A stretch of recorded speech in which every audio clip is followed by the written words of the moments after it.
પ્રશ્ન: નર્મદા નદી પર આવેલો ધુઆંધાર ધોધ કયા શહેર નજીક આવેલો છે અને તે શાના માટે પ્રખ્યાત છે? વિકલ્પ એ ભોપાલ, જળ વિદ્યુત ઉત્પાદન. વિકલ્પ બી જબલપુર, આરસના ખડકો. વિકલ્પ સી ઇન્દોર, ઐતિહાસિક સ્થાપત્ય. વિકલ્પ ડી ઉજ્જૈન, ધાર્મિક મહત્વ. મારા વહાલા દર્શક મિત્રો, જો તમને સાચો જવાબ આવડતો હોય તો કમેન્ટ અવશ્ય કરજો.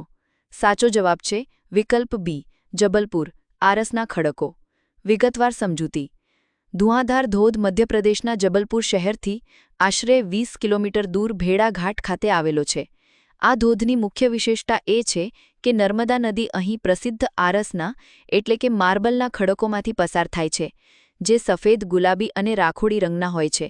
સૂર્યપ્રકાશ પડતા આ ખડકોની સુંદરતા અદ્ભુત લાગે છે. ધોધનું નામ ધુઆંધાર એટલા માટે પડ્યું છે કારણ કે પાણી નીચે પડતા ધુમાડા જેવો પ્રભાવ સર્જે છે.